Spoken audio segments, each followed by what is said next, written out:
ಆತ್ಮೀಯ ವಿದ್ಯಾರ್ಥಿಗಳೇ, ನಿಮಗೆಲ್ಲ ಗಮ್ಯ ಕನ್ನಡ ಪ್ರಪಂಚ ಯೂಟ್ಯೂಬ್ ಚಾನಲ್ಗೆ ಸ್ವಾಗತ. ಈ ದಿನ ನಾವು ಬೆಂಗಳೂರು ವಿಶ್ವವಿದ್ಯಾನಿಲಯದ BCA 4ನೇ ಸೆಮಿಸ್ಟರ್ನ ಗದ್ಯವಾದಂತಹ ಬೆವರಿನ ಮನುಷ್ಯ ಡಾಕ್ಟರ್ ರಾಜ್ಕುಮಾರ್ ಅನ್ನುವಂತಹ ಗದ್ಯದ ಬಗ್ಗೆ ತಿಳಿದುಕೊಳ್ಳೋಣ. ಈ ಗದ್ಯವನ್ನು ಬರೆದವರು ಬರಗೂರು ರಾಮಚಂದ್ರಪ್ಪ. ನಟ ಸಾರ್ವಭೌಮ ಡಾಕ್ಟರ್ ರಾಜ್ಕುಮಾರ್ ಅವರಿಗೆ ಸಂಬಂಧಪಟ್ಟಂಗೆ ಏಪ್ರಿಲ್ ಅನ್ನೋದು ಒಂದು ವಿಶೇಷವಾದಂತಹ ತಿಂಗಳು ಅಂತಲೇ ಹೇಳ್ಬೋದು. ಯಾಕಂದರೆ ಅವರು ಹುಟ್ಟಿದ್ದು ಮತ್ತು ಮರಣವನ್ನು ಹೊಂದಿದ್ದು ಕೂಡ ಇದೇ ತಿಂಗಳಲ್ಲಿ. 24 ಅವರ ಜನ್ಮದಿನ ಮತ್ತು 2006 ಏಪ್ರಿಲ್ 12 ಅವರ ಮರಣ ಹೊಂದಿದಂತಹ ದಿನ ಆಗಿದೆ. ಇವತ್ತಿಗೂ ಕೂಡ ಡಾಕ್ಟರ್ ರಾಜ್ ಅವರ ಸ್ಮಾರಕಕ್ಕೆ ಸಾವಿರಾರು ಜನ ಬರ್ತಾರೆ. ಅದರಲ್ಲೂ ಕೂಡ 24ರಂದು ರಾಜ್ಯದ ವಿವಿಧ ಕಡೆಯಿಂದ ಅಸಂಖ್ಯಾತ ಜನ ಬಂದು ಅವರ ಒಂದು ಸಮಾಧಿಯ ಸ್ಥಾನಕ್ಕೆ ಬಂದು ಸ್ಮಾರಕಕ್ಕೆ ಬಂದು ಗೌರವವನ್ನು ಸಲ್ಲಿಸ್ತಾರೆ. ಇನ್ನು ಆ ಸಮಾಧಿಯ ಬಳಿ ಜನ ಯಾವಾಗಲೂ ಕೂಡ ಪ್ರತಿದಿನ ತುಂಬ ಜನ ಬರ್ತಾನೆ ಇರ್ತಾರೆ.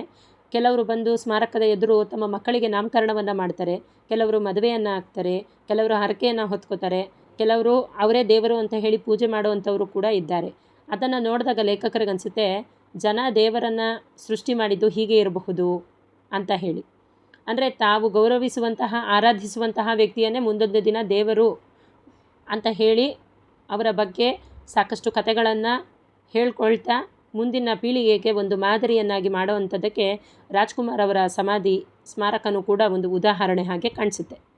ರಾಜ್ಕುಮಾರ್ ಅವರು ಲೇಖಕರಿಗಂತೂ ಅಪ್ಪಟ ಮನುಷ್ಯರು ಅಂತ ಅನಿಸ್ತಾರೆ.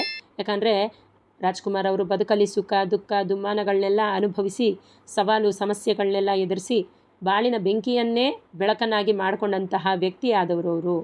ಕಷ್ಟವನ್ನೇ ಮುಂದಿನ ಸುಖವನ್ನಾಗಿ ಪರಿವರ್ತನೆ ಮಾಡಿಕೊಂಡಂತಹ ಶಕ್ತಿ ಅವರು. ಹಾಗಾಗಿ ತುಂಬ ಜನರಿಗೆ ಅವರು ದೇವತಾ ಮನುಷ್ಯ, ಬಂಗಾರದ ಮನುಷ್ಯ ಅಂತೆಲ್ಲ ಕಾಣಿಸಿದ್ರೆ, ಲೇಖಕರಿಗೆ ಅವರು ಬೆವರಿನ ಮನುಷ್ಯ ಅಂತ ಹೇಳಿ ಕಾಣಿಸ್ತಾರೆ. ಯಾಕಂದರೆ ಅವರು ಸಾಮಾಜಿಕವಾಗಿ ಮತ್ತು ಆರ್ಥಿಕವಾಗಿ ಯಾವಾಗಲೂ ಕೂಡ ಬೆವರಿನ ಸಂಸ್ಕೃತಿಯಿಂದನೇ ಬಂದಂಥವರು.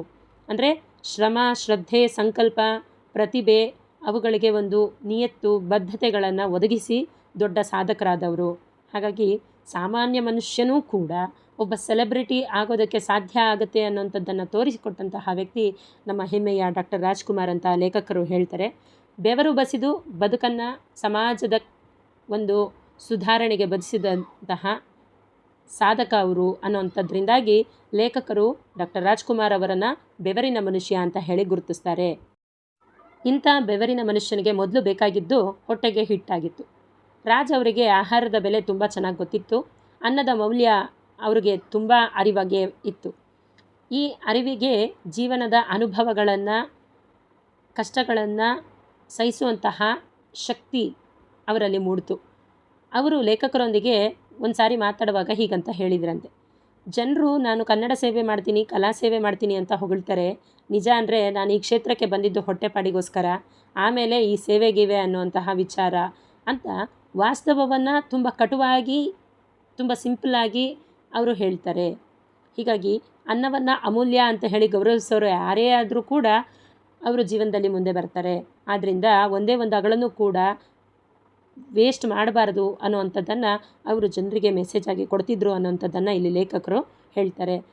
ಅವರು ಊಟ ಮಾಡಿದ್ಮೇಲೆ ತಟ್ಟೆಯಲ್ಲಿ ಒಂದೇ ಒಂದು ಅನ್ನದ ಅಗಳು ಇಲ್ಲದ ಹಾಗೆ ಊಟವನ್ನು ಮಾಡ್ತಿದ್ರು. ಇದು ರಾಜ್ಕುಮಾರ್ ಅವರ ಅನ್ನ ತತ್ವ ಅಂತ ಹೇಳಿ ಲೇಖಕರು ಹೇಳ್ತಾರೆ. ಇನ್ನು ರಾಜ್ಕುಮಾರ್ ಅವರು ಅನ್ನಕ್ಕೆ ಎಷ್ಟರ ಮಟ್ಟಿಗೆ ಗೌರವವನ್ನು ಕೊಡ್ತಿದ್ರು ಅಂತ ಹೇಳಿ ಲೇಖಕರು ಇಲ್ಲಿ ಒಂದು ಘಟನೆಯನ್ನು ನೆನಪಿಸ್ಕೊಳ್ತಾರೆ.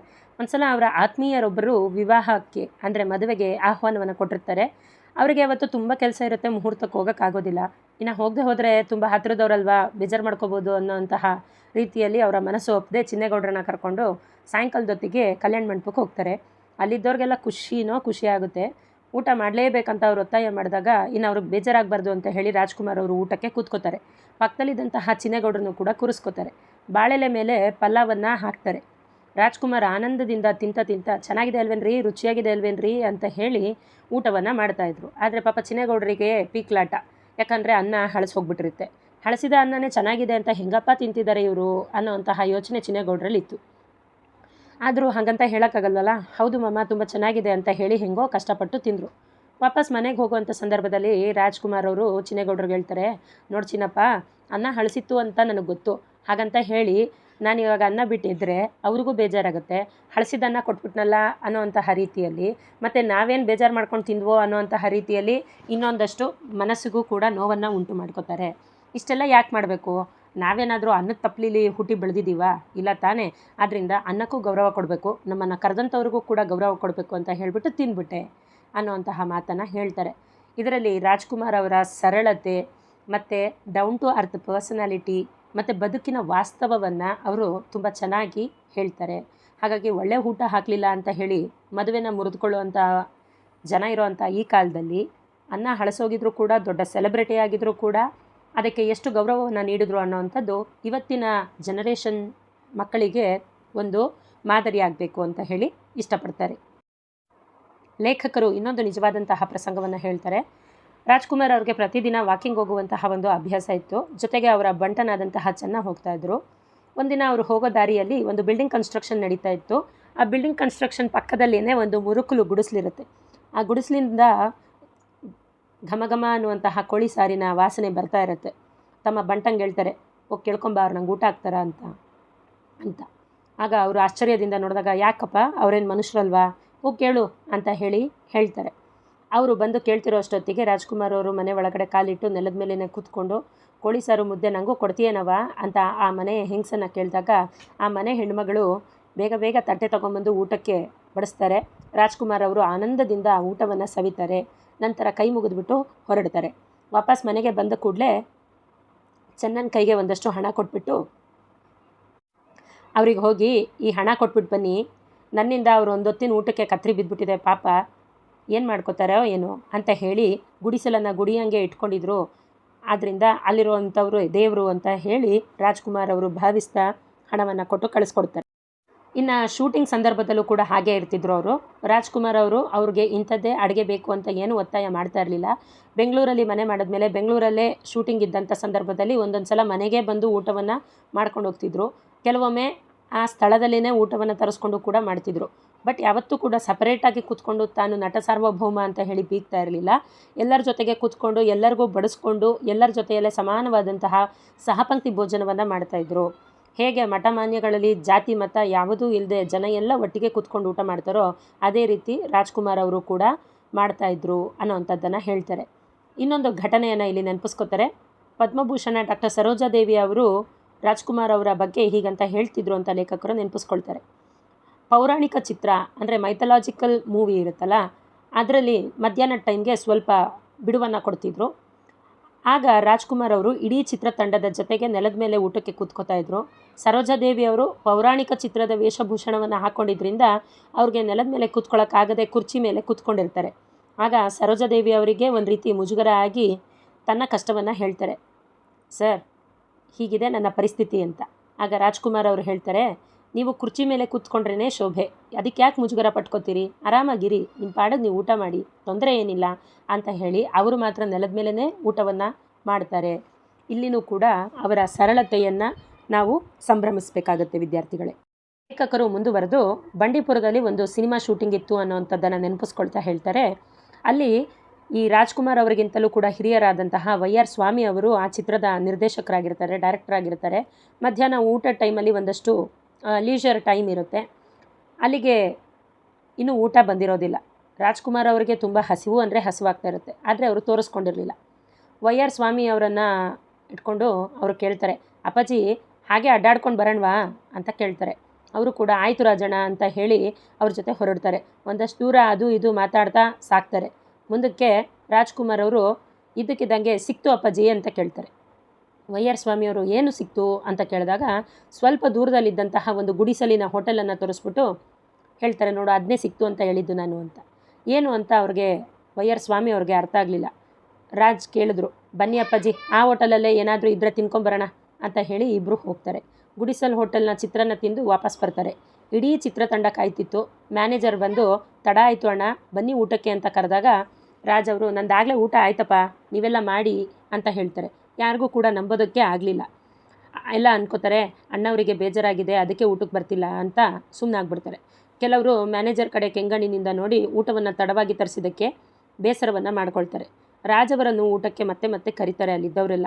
ಆದರೆ ಕಡೆಗೆ ರಾಜ್ ಹೇಳ್ತಾರೆ, ಬೇಕಾದರೆ ಅಪ್ಪಾಜಿ ಅವ್ರನ್ನ ಕೇಳಿ, ನನಗೆ ಹಸಿವಾಗಿತ್ತು, ಪುಣ್ಯಕಾಲೊಂದು ಗುಡಿಸ್ಲೋಟ್ಲಿತ್ತು, ನಾನು ಅಲ್ಲೋಗ್ಬಿಟ್ಟು ಚೆನ್ನಾಗಿ ಜಮಾಯಿಸ್ಬಿಟ್ಟೆ, ನೀವು ಕೂಡ ಇವಾಗ ಊಟ ಬಂದಿದೆಯಲ್ಲ ಜಮಾಯಿಸಿ ಅಂತ ಹೇಳೋ ಅಂತಹ ಮಾತನ್ನು ಇಲ್ಲಿ ಲೇಖಕರು ನೆನಪಿಸ್ಕೊಳ್ತಾರೆ. ಇನ್ನು ಡಾಕ್ಟರ್ ರಾಜ್ಕುಮಾರ್ ಅವರು ನಿರ್ಮಾಪಕರನ್ನು ಅನ್ನದಾತರು ಅಂತ ಹೇಳಿ ಕರೀತಾ ಇದ್ದರು. ಅವರು ಅನ್ನದಾತರಿಗೆ ಯಾವತ್ತೂ ಕೂಡ ತೊಂದರೆ ಕೊಡ್ತಾ ಇರಲಿಲ್ಲ. ಅದಕ್ಕೆ ಒಂದು ಸಾಂಕೇತಿಕವಾಗಿ ಒಂದು ಪ್ರಸಂಗವನ್ನು ಇಲ್ಲಿ ಲೇಖಕರು ನೆನಪಿಸ್ಕೊಳ್ತಾರೆ. ಆವಾಗ ರಾಜ್ ಅವರು ಬೆಂಗಳೂರಲ್ಲಿನ ಮನೆ ಮಾಡಿರಲಿಲ್ಲ. ಬೆಂಗಳೂರಿಗೆ ಶೂಟಿಂಗಿಗೆ ಅಂತ ಬಂದಾಗ ರೇಸ್ ಕೋರ್ಸ್ ಬಳಿ ಇರುವಂತಹ ಹೋಟೆಲ್ ಹೈಲ್ಯಾಂಡ್ಸಲ್ಲಿ ಉಳ್ಕೊಳ್ತಾ ಇದ್ದರು. ಒಮ್ಮೆ ಚಾಮುಂಡೇಶ್ವರಿ ಸ್ಟುಡಿಯೋದಲ್ಲಿ ಶೂಟಿಂಗ್ ಇರುತ್ತೆ. ಬೆಳಿಗ್ಗೆನೇ ಹೋಗಬೇಕಾಗಿರುತ್ತೆ. ತಾವು ಹೋಗಬೇಕಾಗಿದ್ದಂತಹ ಕಾರನ್ನು ಬೇರೆ ಯಾರೋ ಬೇಗ ಬರಬಹುದು ಅಂತೇಳಿ ತಗೊಂಡೋಗ್ಬಿಟ್ಟಿದ್ದಾರೆ. ಆದರೆ ಅವ್ರು ಕಾಯ್ತಾ ಇದ್ದಾರೆ, ಇನ್ನೂ ಆ ಕಾರನ್ನು ಅವರು ಸಮಯಕ್ಕೆ ಸರಿಯಾಗಿ ಬಂದೇ ಇರಲಿಲ್ಲ. ಆಗ ಒಂದು ಆಟೋ ಹತ್ತಿಬಿಟ್ಟು ಚಾಮುಂಡೇಶ್ವರಿ ಸ್ಟುಡಿಯೋಗೆ ಸರಿಯಾದಂತಹ ಸಮಯಕ್ಕೆ ಹೋಗ್ತಿದ್ರು. ಅಲ್ಲಿದ್ದವ್ರಿಗೆಲ್ಲ ಆಶ್ಚರ್ಯ ಆಗುತ್ತೆ. ಜೊತೆಗೆ ಅವ್ರಿಗೆಲ್ಲೋ ಬೇಜಾರಾಗಿರ್ಬೋದೇನೋ ಅನ್ನೋಂತಹ ಭಯನೂ ಕೂಡ ಇರುತ್ತೆ. ರಾಜ್ಕುಮಾರ್ ಅವರು ಏನನ್ನೂ ತೋರಿಸ್ಕೊಳ್ಳದೆ ಏನೂ ಆಗಿಲ್ಲ ಅನ್ನೋರಂತೆ ಶೂಟಿಂಗಲ್ಲಿ ಭಾಗವಹಿಸ್ತಾರೆ. ಯಾವ ಸ್ಟಾರ್ಗಳು ತಮ್ಮ ಅಧಿಕಾರ ದೌಲತ್ತನ್ನು ತೋರಿಸ್ದೆ, ತಮ್ಮ ಸ್ಟಾರಿಸಮ್ ಬಾಸಿಸಮ್ನ ತೋರಿಸ್ದೆ ಹೀಗೆ ನಡ್ಕೊಳ್ತಾರೆ. ಇವತ್ತಿನ ದಿನಗಳಲ್ಲಿ ಎಷ್ಟೋ ಜನ ಒಂದು ಚಿಕ್ಕ ಸೀರಿಯಲಲ್ಲಿ ಪಾತ್ರವನ್ನು ಮಾಡಿಬಿಟ್ರೆ, ಒಂದು ಚಿಕ್ಕ ಮೂವಿಯಲ್ಲಿ ಆ್ಯಕ್ಟನ್ನು ಮಾಡಿಬಿಟ್ರೆ ತಾವೇ ಸೆಲೆಬ್ರಿಟಿ ಅಂತ ಹೇಳಿ ಬೀಗ್ತಾರೆ. ಅಂಥವರು ಡಾಕ್ಟರ್ ರಾಜ್ಕುಮಾರ್ ಅವರ ಸಿಂಪ್ಲಿಸಿಟಿಯನ್ನು ತಮ್ಮ ಜೀವನದಲ್ಲಿ ಅಳವಡಿಸ್ಕೊಳ್ಳೇಬೇಕು ಅನ್ನೋಂಥದ್ದನ್ನು ನಾವು ಮರಿಬಾರ್ದು. ಇನ್ನು ಇವರ ಸೇವೆ ಸಿನಿಮಾ ಕ್ಷೇತ್ರದಲ್ಲೇ ಕೇಂದ್ರಿತವಾಗಿದ್ದರೂ ಕೂಡ ಅದರ ಆಚೆಗೂ ಕೂಡ ರಾಜ್ಕುಮಾರ್ ಅವರು ಒಂದು ವ್ಯಕ್ತಿತ್ವವನ್ನು ವಿಶಿಷ್ಟವಾಗಿ ಬೆಳೆಸ್ಕೊಂಡಿದ್ರು. ಅದು ಅವರ ಕ್ರಿಯಾಶೀಲತೆಗೆ ಸಾಕ್ಷಿ ಅಂತಲೇ ಹೇಳ್ಬೋದು. ಕನ್ನಡದ ಒಂದು ಚಳವಳಿಗಳು ಅಂತ ಬಂದಾಗ, ಕನ್ನಡಕ್ಕಾಗಿ ಹೋರಾಡುವಂತಹ ಘಟನೆಗಳು ಬಂದಾಗ ಗೋಕಾಕ್ ಚಳವಳಿ ತುಂಬ ವಿಶಿಷ್ಟವಾದಂತಹ ಸ್ಥಾನಮಾನವನ್ನು ಪಡ್ಕೊಳ್ಳುತ್ತೆ. ಅಲ್ಲಿ ಕರ್ನಾಟಕ ಸುತ್ತಿದಾಗ ಇವರ ಮಾನವೀಯ ಮನಸ್ಸಿಗೆ ಸಾಕ್ಷಿಯಾದಂತಹ ಹಲವಾರು ಘಟನೆಗಳು ಕಂಡುಬರುತ್ತೆ. ಅಂಥದ್ದು ಘಟನೆಯನ್ನು ಲೇಖಕರು ಇಲ್ಲಿ ಉಲ್ಲೇಖ ಮಾಡ್ತಾರೆ. ರಾಜ್ಕುಮಾರ್ ಅವರು ಒಂದು ಊರಿಂದ ಇನ್ನೊಂದು ಊರಿಗೆ ಪ್ರಯಾಣ ಮಾಡ್ತಾಯಿದ್ರು. ಹೀಗೆ ಪ್ರಯಾಣ ಮಾಡುವಂಥ ಸಂದರ್ಭದಲ್ಲಿ ಒಂದು ಹಳ್ಳಿಯ ಅರಳಿಕಟ್ಟೆ ಬಳಿ ಒಂದು ಗುಂಪು ಸೇರಿಕೊಂಡಿರುತ್ತೆ. ಮುಂದ್ಗಡೆ ಮುದುಕಿ ಒಬ್ಬರು ಹಾರ ಹಿಡ್ಕೊಂಡು ನಿಂತಿರ್ತಾರೆ. ರಾಜ್ ಅವರನ್ನು ಗಮನಿಸಲಿಲ್ಲ. ಕಾರು 16 ಕಿಲೋಮೀಟ್ರ್ ದಾಟಿದ ಮೇಲೆ ಜೊತೆಯಲ್ಲಿದ್ದಂತಹ ನಿರ್ದೇಶಕ ಭಗವಾನ್ ಅವರು ಹಾರ ಹಿಡಿದು ನಿಂತಿದ್ದಂತಹ ಮುದುಕಿಯ ಬಗ್ಗೆ ಹೇಳ್ತಾರೆ. ಅವರು ಆಕೆಯನ್ನು ನೋಡಿರ್ತಾರೆ. ಕೂಡಲೇ ರಾಜ್ ಅವರು ಕಾರನ್ನು ನಿಲ್ಲಿಸೋದಕ್ಕೆ ಹೇಳಿ ಹಿಂದಕ್ಕೆ ಹೋಗೋದಕ್ಕೆ ಹೇಳ್ತಾರೆ. ಮುದುಕಿ ಇದ್ದಂತಹ ಹಳ್ಳಿಗೆ ಬರ್ತಾರೆ. ಅಲ್ಲಿದ್ದವರು ಮುದುಕಿ ಸಮೇತ ನಿರಾಶೆಯಲ್ಲಿ ಬೇಜಾರಾಗಿರ್ತಾರೆ. ರಾಜ್ಕುಮಾರ್ ಸೀದಾ ಮುದುಕಿ ಬಳಿಗೆ ಹೋಗಿರ್ತಾರೆ. ಆಕೆ ಹಾಕಕ್ಕೆ ಬಂದ ಹಾರವನ್ನು ಆಕೆಯ ಕೊರಳಿಗೆ ಹಾಕಿ ಸಂಭ್ರಮವನ್ನು ಪಡ್ತಾರೆ. ಅನಂತರ ಆಕೆ ಕಾಲಿಗೆ ನಮಸ್ಕರಿಸಿ ಆಶೀರ್ವಾದ ಮಾಡಿ ತಾಯಿ ಅಂತ ಹೇಳಿ ತಮ್ಮ ಬೇಡಿಕೆಯನ್ನು ಇಡ್ತಾರೆ. ಆಕೆ ಕಣ್ತುಂಬಿಕೊಂಡು ಮೌನದಲ್ಲೇ ಮಾತಾಡ್ತಾರೆ. ರಾಜ್ ಅವರಿಗೆ ಆ ಮುದುಕಿ ಅವತ್ತು ತಾಯಿ ಸ್ವರೂಪದಲ್ಲಿ ಕಾಣಿಸಿರ್ತಾರೆ ಅನ್ನೋವಂಥದ್ದನ್ನು ಲೇಖಕರು ಇಲ್ಲಿ ಉಲ್ಲೇಖ ಮಾಡ್ತಾರೆ. ಈ ಎಲ್ಲ ಘಟನೆಗಳನ್ನು ಯಾಕೆ ಇಲ್ಲಿ ಹೇಳ್ತಾರೆ ಅಂತಂದರೆ, ರಾಜ್ಕುಮಾರ್ ಅವರು ಅಂತರಂಗದಲ್ಲಿ ಮುತ್ತುರಾಜನಾಗೆ ಬದುಕ್ತಾಯಿದ್ರು. ಅವ್ರು ಯಾವತ್ತೂ ಕೂಡ ನಾನು ರಾಜ್ಕುಮಾರ ಅನ್ನುವಂತಹ ಒಂದು ಸ್ಟಾರಿಸಮ್ನ ಬಾಸಿಸಮ್ನ ಅವರು ನೆನಪಿಸ್ಕೊಳ್ಳೇ ಇಲ್ಲ. ಆ ಸ್ಟಾರಿಸಮ್ ಬಾಸಿಸಮ್ ಅನ್ನೋದನ್ನು ಅವರು ತಮ್ಮ ತಲೆಗೆ ಏರೋದಕ್ಕೆ ಬಿಟ್ಟಿರಲಿಲ್ಲ. ಹಾಗಾಗಿ ಎಲ್ಲಿಗೆ ಹೋದರೂ ಅವರು ಮುತ್ತುರಾಜನಾಗಿಯೇ ಮಾತಾಡ್ತಾಯಿದ್ರು, ಮುತ್ತುರಾಜನಾಗಿಯೇ ಅವರು ನಡ್ಕೋತಾ ಇದ್ದರು. ಮುತ್ತುರಾಜ್ ಇಲ್ಲದೆ ರಾಜ್ಕುಮಾರ್ ಇಲ್ಲ ಅನ್ನುವಂತಹ ಬದುಕಿನ ಪಾಠವನ್ನು ಅವರು ಎಲ್ಲ ಕಡೆಯಲ್ಲೂ ತೋರಿಸ್ಕೊಳ್ತಾಯಿದ್ರು. ಹೀಗಾಗಿ ರಾಜ್ಕುಮಾರ್ ನೆಲಮುಟ್ಟದ ಮನುಷ್ಯನಾಗಿದ್ದರು. ಅಂದರೆ ಡೌನ್ ಟು ಅರ್ತ್ ಪರ್ಸನಾಲಿಟಿಯನ್ನು ಹೊಂದಿದ್ದಂತಹ ವ್ಯಕ್ತಿತ್ವವನ್ನು ಪಡೆದಿದ್ದರು. ಆದ್ದರಿಂದಲೇ ಲೇಖಕರಿಗೆ ಅವರು ಸಾಮಾನ್ಯರ ನಡುವೆ ಇರುವಂತಹ ಅಸಾಮಾನ್ಯ ಮನುಷ್ಯ, a very very special person ಅಂತ ಹೇಳಿ ಅನ್ನಿಸ್ತಾರೆ. ಆದ್ದರಿಂದಲೇ ಲೇಖಕರು ಅವರನ್ನು ಬೆವರಿನ ಮನುಷ್ಯ ಅಂತ ಹೇಳಿ ಕರೀತಾರೆ. ಮುಂದಿನ ಪಾಠಗಳ ವಿವರಣೆಗಾಗಿ ನಿರಂತರವಾಗಿ ಗಮ್ಯ ಕನ್ನಡ ಪ್ರಪಂಚ ಯೂಟ್ಯೂಬ್ ಚಾನಲನ್ನು ಲೈಕ್ ಮಾಡಿ, ಶೇರ್ ಮಾಡಿ, ಸಬ್ಸ್ಕ್ರೈಬ್ ಮಾಡಿ. ಧನ್ಯವಾದಗಳು.